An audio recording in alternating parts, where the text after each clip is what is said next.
Everybody's making an SUV, and Aston Martin is no exception. Doesn't mean it has to be boring. And his traction control cuts out on me.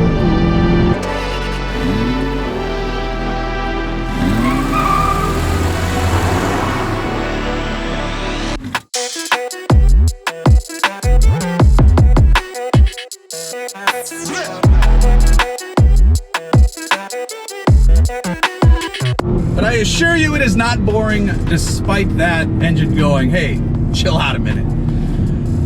So what is this exactly? This is the Aston Martin DBX, because X gonna give it to you. Yep, had to do it. Knew that was getting in there somewhere.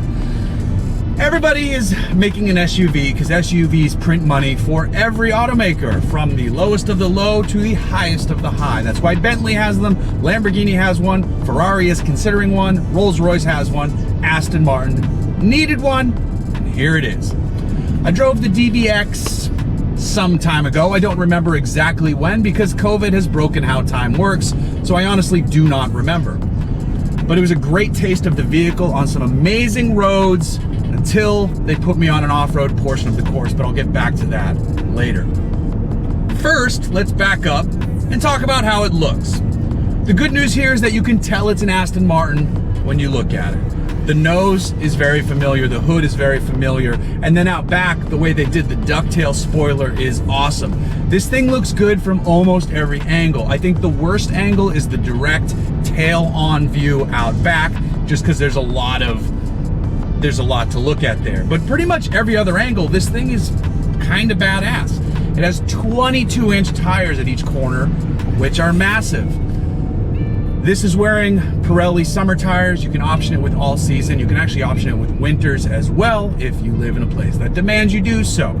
Now, those wheels are polarizing. I posted a picture online of this car on my Instagram. Go follow at Hooniverse Jeff. I posted a picture online, and half people are like, those are amazing. The other half are like, those are hideous. I think they're kind of a work of art and a dramatic statement piece for the car, which is important in a vehicle like an Aston Martin.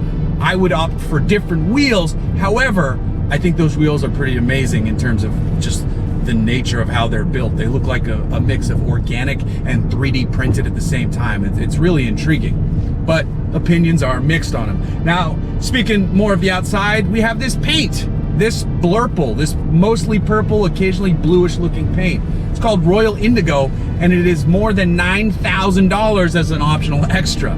That's a lot. There are some great colors of the DBX out there though, that don't cost as much as this one does. Not that, you know, if you're buying this, throw another $9 grand at it. Now slide inside, and this is the most comfortable Aston Martin I've ever driven. I do not need to move my seat all the way back. The seats themselves feel great. There is actual real room in that second row. I can sit behind myself if I'm driving, and then there's still good room in the cargo space.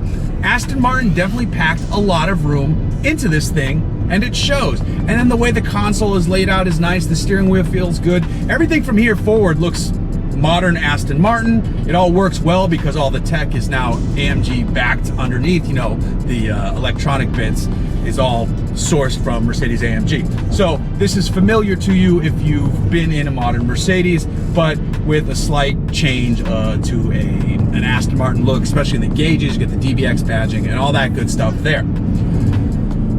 There's a mode selector right here. So it starts off in a GT mode. If you press the button, it goes up to Terrain and Terrain Plus, and then down into Individual, Sport, and Sport Plus. I keep it in Individual. It's one button pressed down right when I get into the car, and then it wakes everything up in terms of, you know, exhaust and throttle,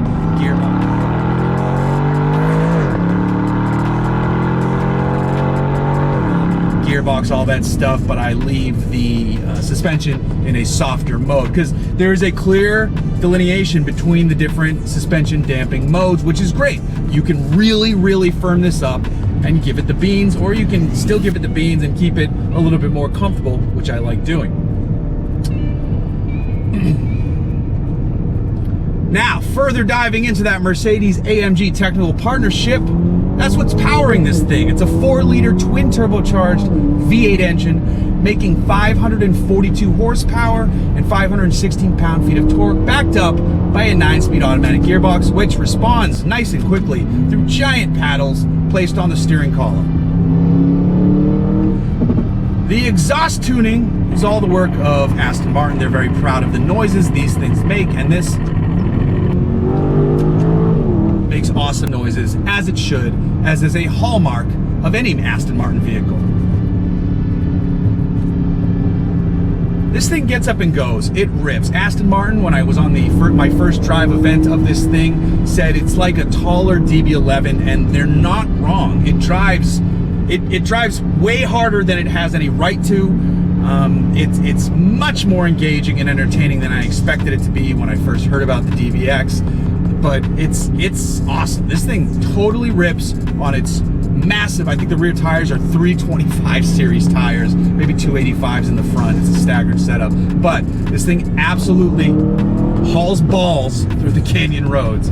It's the road, we put it to the test too on that first drive. I wish I could have shot video, but the reason I couldn't is because I didn't have time, because Aston Martin included an off-road portion. Yes, they included an off-road portion in Hungry Valley. Now, they included the easiest part of Hungry Valley. It was some graded roads. I was in a group of 3 DBXs. I was in the lead. One of the wheels clipped a rock that I couldn't see in the dust, and it blew a tire. The third car in our caravan blew 2 tires.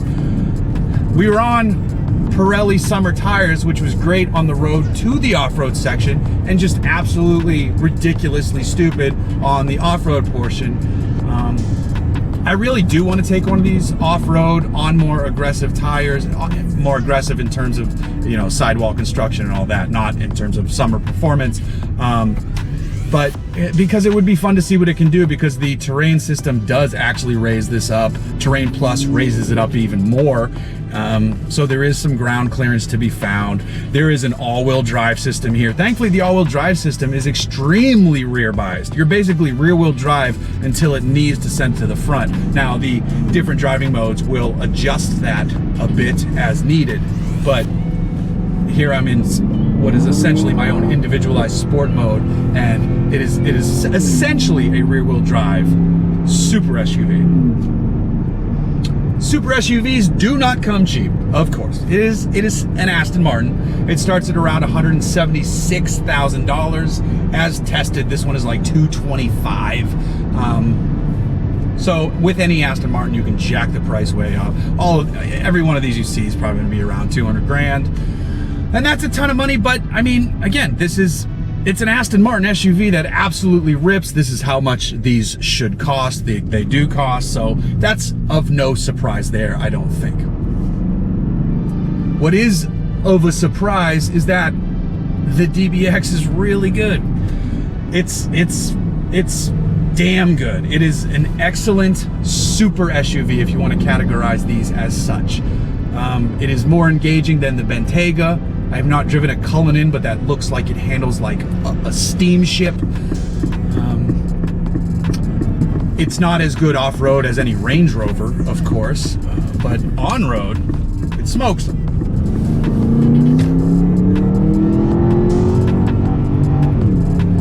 So this is for the person who used to have an Aston Martin, wanted an SUV, so they also put a Land Rover in their driveway, or garage, excuse me, their porte-cochere.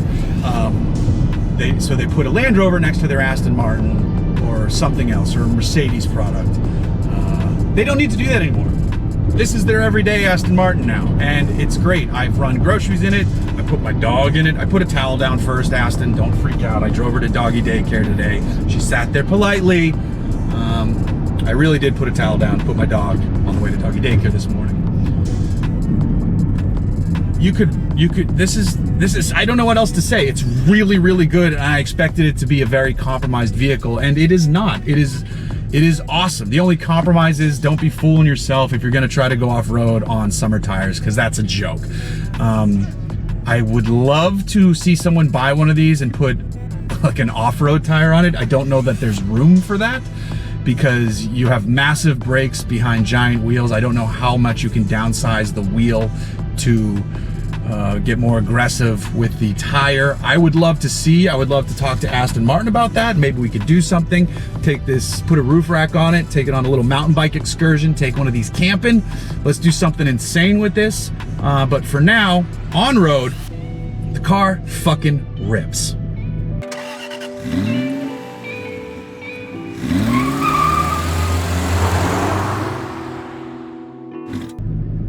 As I'm at a stoplight